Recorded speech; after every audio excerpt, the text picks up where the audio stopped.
Howdy folks, Bairdos here with the Spring Alter Ego Expo breakdown. Today I shall be telling you exactly who is available, where you can get them, and whether they're any good or not. This is of course trust magic we are talking about. So some of them are going to be really useful, some of them you already will have. Some of them are going to be pretty bad, but you should have them anyway. One for completionist sakes and two so you can get some better stuff later on, like better level trust. But anyway, that's not what we're here to discuss. We're here to discuss who, where, why. Yeah, let's go with that. So this campaign is going on from May the 1st, which is today, until May the 31st, so you have the entire month of May. The campaign ends at the usual reset hour on the 31st. So for myself, that is 4 PM BST, for British Standard Time. So yeah, whenever your usual reset hour is on your weekly reset on the Sunday, that's the hour it will be on the 31st. Anyway, we are in Bastock Markets in the past. It looks very nice. Very nice. We're just past 8 o'clock it looks like. And we are here to talk to Millard IM, because he will give us Adelheid, that lovely scholar, or from the ribbons category, 2,000 allied notes. Now, this is where I am, by the way.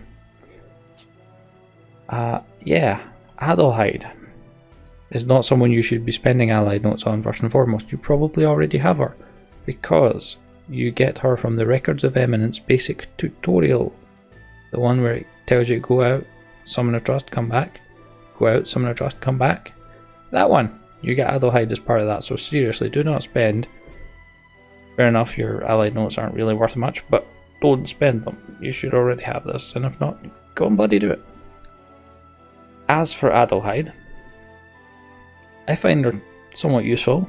I don't summon her all that often, but she will cast Cures 1 to 4, single target elemental nukes 1 to 5, she'll also stun, and she'll cast Helixes, which they don't pack that much of a punch, but they're decent damage over times. She also has some interesting weapon skills, which if you've ever fought with her in campaign, you'll have seen her using her microtubes. Cool, why not? And her spells always match the element of the day. She will storm herself to make herself that bit better. But yeah, she will try and magic burst the fitting helix. I've not witnessed this myself, but well, good authority here from good old BG Wiki. She will use Dark Arts, but it doesn't actually affect her healing MP costs, which is alright, I suppose. But yeah, she won't use Light Arts, which is strange. Not sure why not, but maybe it was just a little bit too complex. But anyway, Adelheid, useful to pick up, but you should already have her anyway. And that is the only trust we have for the past, so off to the Near East. Next up, from within the Commissions Agency in Aturgan Whitegate, located right now. From any non-Nizul agent, we can get two, the first of which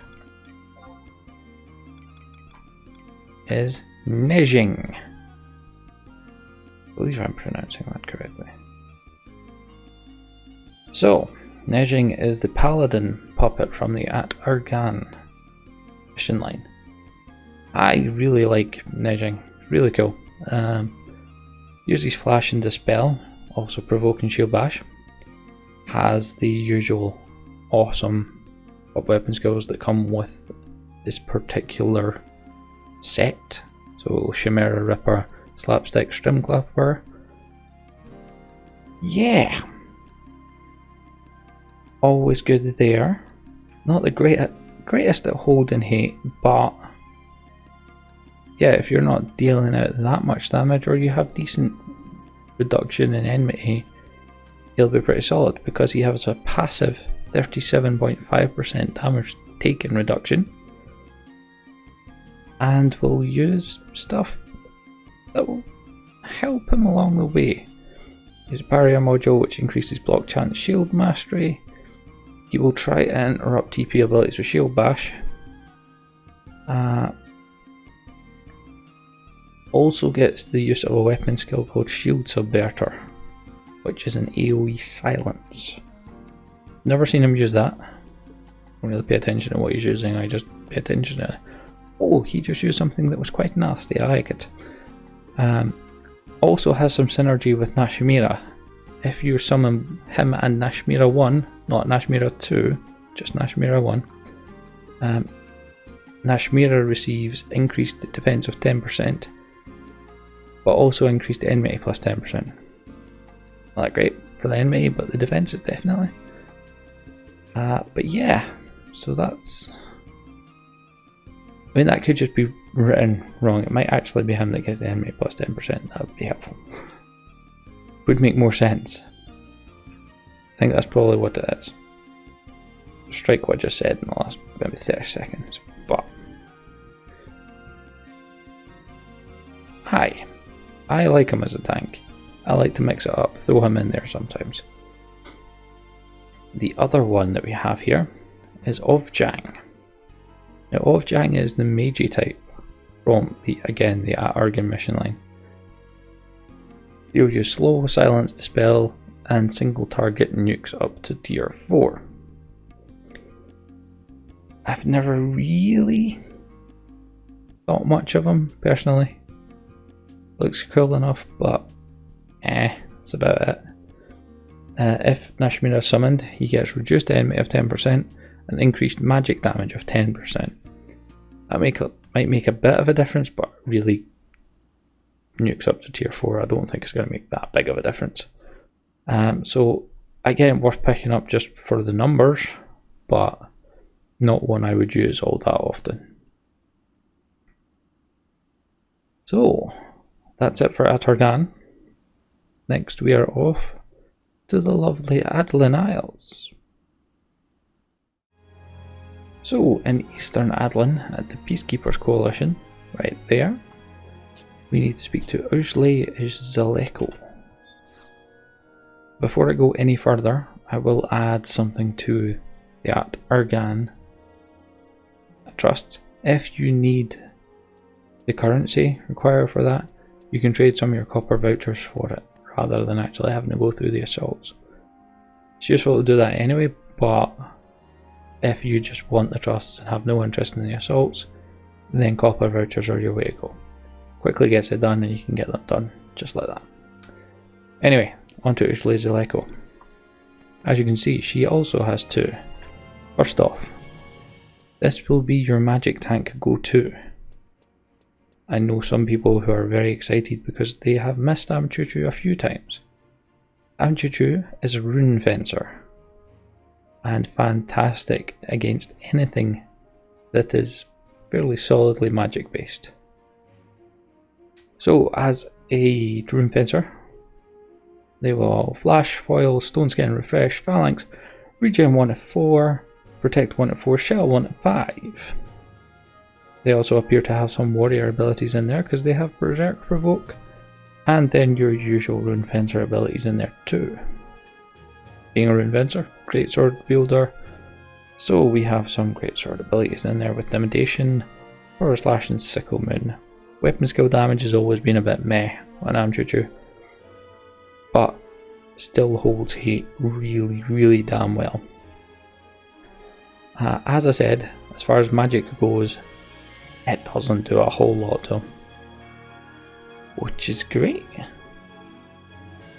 Really great. Does have Inspiration, which gives a 10% fast cast to his 2 of his abilities, those being Valation and Valiance, which you will notice appearing in your list of statuses. So useful if you're a caster, but yeah, definitely one you have to pick up if you do not have. again due to the numbers, but yeah, magic tanks for trust, there is none better. Definitely pick up Amchuchu. Your other option, however, far less worthwhile. Moramar. Now, I find this disappointing because I really like the look of Moramar. His stance is completely different. I find it cool. His weapon's awesome. He's a big letdown though. Why did that move there? Yeah, doesn't have any spells. Has Vehement Resolution as an ability. It consumes all his TP, fully heals him, gets rid of any debuffs, and makes him go low, which then stops him from closing any skill chains, and makes sure that his next weapon skill will be 12 Blades of Remorse. This does not really seem to have anything special about it that I can tell. Haste does not affect his auto attack speed, so he really will always be slow. Always. He does, however, save up to 2000 TP waiting to close the skill chain, and if he doesn't see it, he'll just go. There's expected synergy between Darsulon and Theodore, Darsulon being the tiger looking thing. However, as yet it's still unknown.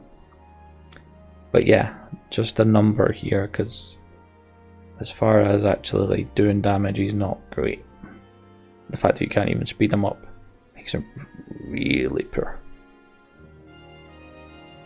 And that is us. Done with everywhere, apart from the Starter Nations. So let's go. First off, we are going to start off outside the city walls of Doria. We'll be there in 2 seconds. So next up we have the only of the bystanders, I suppose you could call them. They're non-targetable trusts that have sphere effects. This one being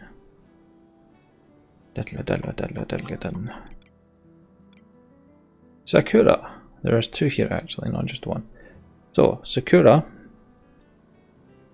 again, is non-targetable.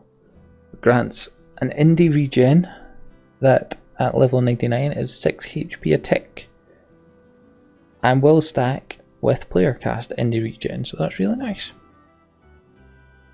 This indie regen, however, also grants an increase to physical combat skill gain rate, so if you are skilling it any sort of weapon skill up or anything like that,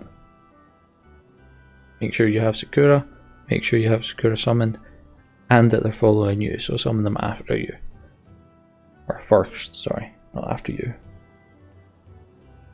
It means they'll always follow you, they're not going to get stuck behind someone else and you're not going to get the sphere effect, that sort of idea. So, definitely want to pick up if you don't already have them. The regen itself, I don't find all that useful particularly, but certainly if you are needing to skill up, grab them. Your second cipher here is Koromoru. Before I get into anything about Koromoru, you could probably save your tabs here. You can get Koromoru for free through the Records of Eminence Always Stand on 117 objective. Now that's the one that requires your overall item level, gear level, whatever you want to call it, to be 117 or higher, and that'll get you a cipher of Koromoru. So again, you can get it for free effectively. It's up to you. This one is less straightforward, less quick to get, but certainly you can get it for free.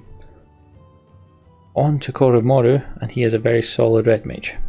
We'll refresh 1 and 2, we'll haste 1 and 2, we'll flurry 1 and 2, we'll protect 1 to 5, shell 1 to 5, phalanx 2, slow 1 and 2, dia 1, 2 and 3, distract 1 and 2, dispel, and cure 1 to 4. Won't engage, so shouldn't get himself into trouble. Really, shouldn't. Will only use convert at very low MP, which does however make him very susceptible to any AoE moves that could potentially just do enough to knock him out. Will not cast a higher tier debuff if the enemy already has a lower tier applied, which is kind of useless, to be honest. Only cast Refresh 2 on characters with native MP, so if you're trying to use a Ratic weapon and you don't naturally have, have MP, he's not going to help you out.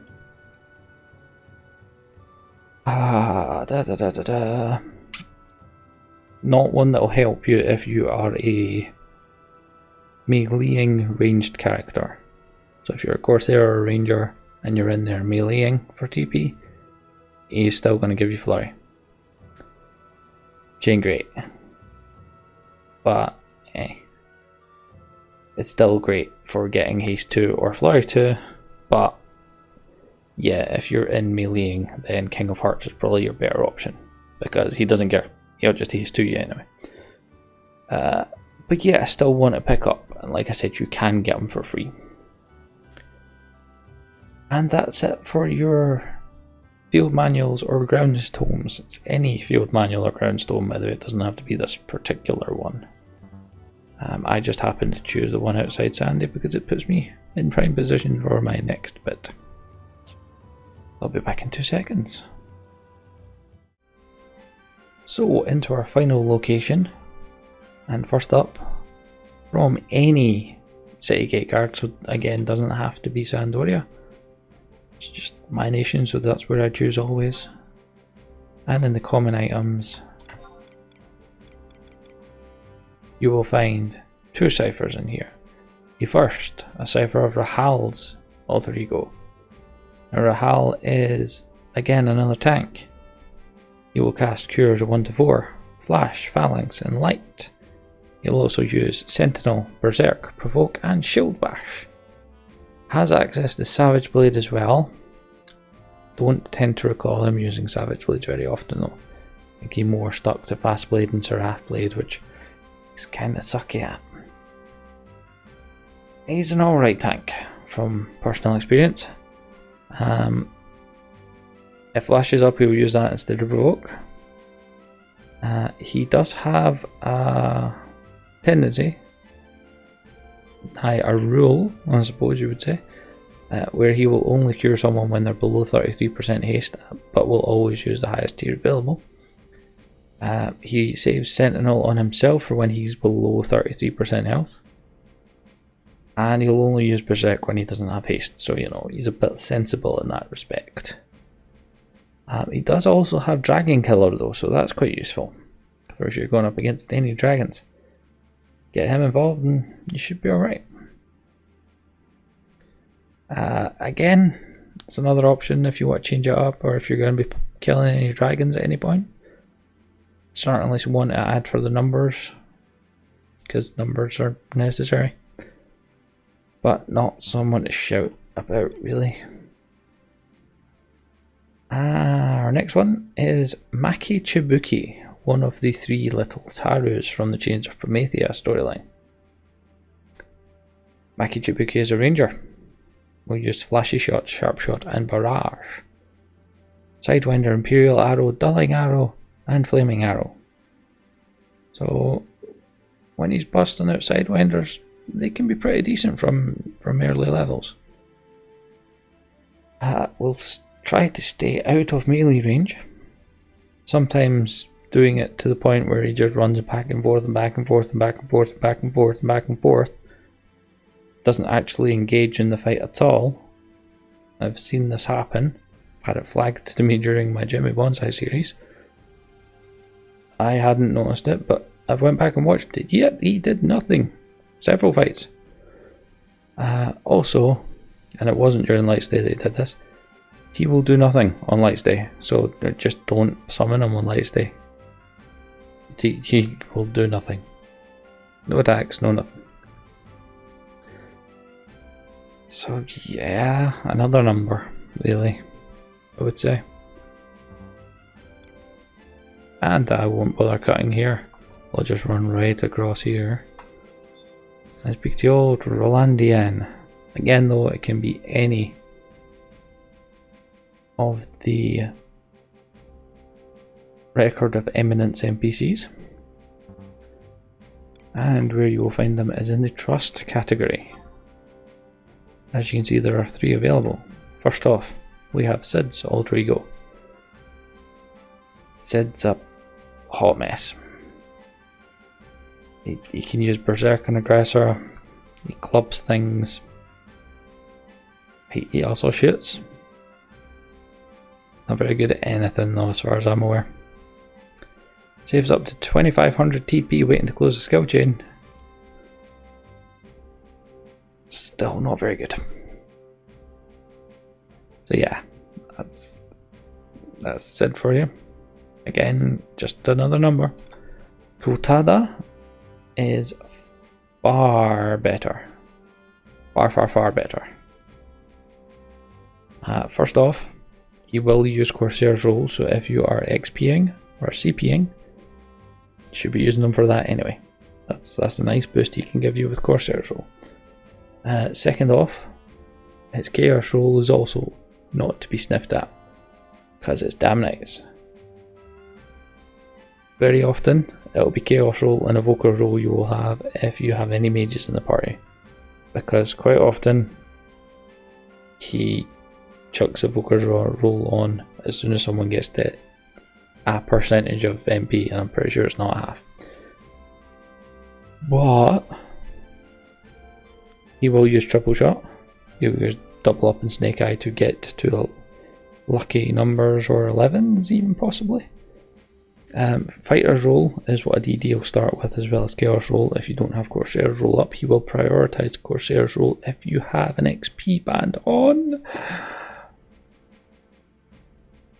He'll also use Hunter's role if your accuracy is not very good. But yeah, he can also bust his rolls, but what Corsair can't, you know. So yeah, Kultad is definitely one you should pick up.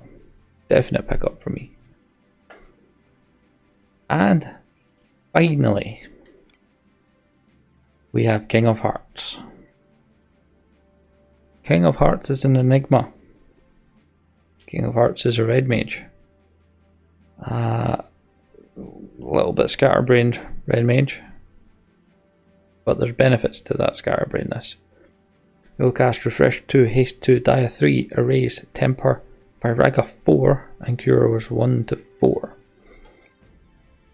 He gets a permanent 50% enhancing duration when casting on anyone other than himself. He will start with Dia regardless of what else needs done. He'll only cure on people with less than 50% HP. He also gets access to Erase and NAS spells, which is really useful. We'll always start with the Master in itself though when it's using the Erase spells. We'll always cast Haste, Refresh and Phalanx on the player regardless of their job. Will not cast Haste or Refresh on other players or trusts though, so it's kind of an issue if you've got multiple people in your party. Will Magic Burst his Firaga whenever he has the opportunity to. But yeah, he also has a random level up that can happen, which gives him some MP and HP back and gives him access to Bludgeon, which is interesting. Shantoto or Shantoto 2, however, they ignore or they get fully buffed like himself and the Master. Those are the only other people that get it. No one else, no trust, no other people get it. Only the Master and himself. But certainly, like I said, in situations like earlier where you are a ranged DD that happens to want to melee to get your TP, I do it often on my Corsair, or even when I'm just meleeing and savage blading with my TP bonus gun. He sorts me out with a haste, whereas none of the other red mages will. The rest of them will just give me flurry regardless. So I would definitely pick him up. Definitely.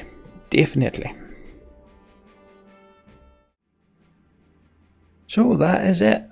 That is your Spring Alter Ego Expo. Breakdown of all the trusts available, where to get them, and whether I think they're worth anything or not. But regardless, you want to get them all anyway. So did I shortchange anyone? Have you got better experiences or better knowledge of any of them? Let me know in the comments below. I'm happy to hear about them. If you want to stick around for more 11 content, at least once a week, feel free to subscribe. I do also have Let's Plays that come out more regularly. There might be more 11 coming soon. Certainly have plans, but we'll see. And yeah, if this has helped you, a like would be muchly appreciated. If there's anything you want to see from me, don't forget to let me know in the comments below. Happy to oblige, or try to oblige. And if there's anything you want to talk about in the comments below, fire it down there. I'm happy to talk to anyone. But anyway, I've been Bairdos. He's been Bairdos. This has been Final Fantasy XI. You take it easy, have a good day. Adios.